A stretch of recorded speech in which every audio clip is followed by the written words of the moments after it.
Dulu ada seorang anak muda yang sering sholat subuh berjamaah. Anak muda ini setiap subuh berangkat ke masjid. Berangkat ke mushola Al-Qamar setiap subuh. Sebelum berangkat subuh dia mandi dulu di rumahnya, memakai pakaian yang baru, memakai harum-haruman. Tiba-tiba di tikungan jalan dia jatuh. Jatuh di tikungan. Apakah dia tidak melanjutkan perjalanan? Dia pulang ke rumahnya, mandi lagi, pakai baju baru lagi, memakai harum-haruman lagi, berangkat lagi ke masjid. Untuk kedua kalinya anak muda ini terjatuh di tempat yang sama. Apakah anak muda ini putus asa? Tidak. Anak muda ini balik lagi ke rumahnya. Dia berganti pakaian baru, mandi, berpakaian baru, dan pakai harum-haruman lagi.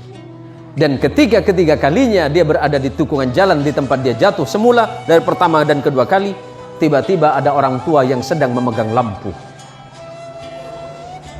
Orang tua ini bertanya kepada anak muda ini, "Wahai anak muda, kamu mau kemana?" "Saya mau ke masjid, Pak. Saya mau sholat subuh." "Iya, dari tadi saya melihatmu dari jauh, engkau jatuh. Tapi setelah itu engkau pulang lagi, kemudian kembali lagi, jatuh lagi, dan kemudian engkau pulang lagi untuk yang ketiga kalinya. Jadi bagaimana, Pak?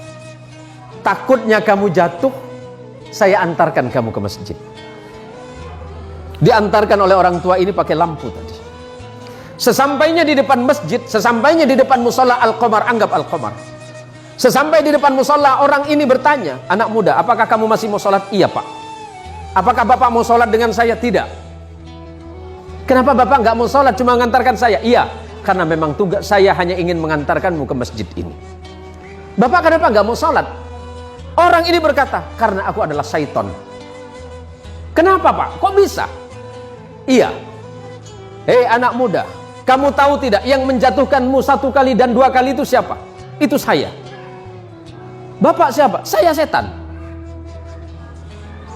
"Tapi kenapa kalau memang Bapak setan masih mengantarkan saya ke masjid ini?" Apa jawaban setan? "Nak muda, ketika engkau tadi berangkat dari rumahmu dan aku jatuhkan di tikungan itu dengan harapan agar engkau tidak datang ke masjid, agar engkau tidak sholat berjamaah. Tapi ketika engkau pulang ke rumahmu, pada saat itu Allah mengampuni dosa kedua orang tuamu. Orang tuamu yang sedang berada di alam kubur, Allah ampunkan dosanya karena sebab engkau yang datang ke masjid. Yang kedua kalinya, ketika aku jatuhkan dengan harapan agar engkau tidak ke masjid, pada saat itu engkau kembali lagi, dan pada saat kembali itulah Allah mengampuni tetanggamu yang sedang tertidur pulas dalam keadaan tidak sholat." "Tapi kenapa Bapak seton?" Anggap Bapak seton. Ada namanya mirip, Pak? "Ya kenapa Bapak mengantarkan saya ke masjid?"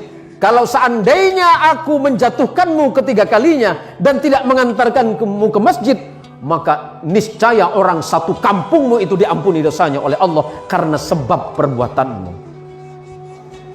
Masya Allah, anak muda yang datang ke masjid, anak muda yang datang ke mushola, apalagi kemudian datang ke mushola sebelum waktunya sholat, dia memperdengarkan adzannya, orang lain kemudian terbangun. Pada saat itulah Allah merasa sedang jatuh cinta kepadamu, hai anak muda. Kalau Allah sedang jatuh cinta kepadamu, anak muda, apapun yang kau minta, Allah merasa malu jika tidak mengabulkannya.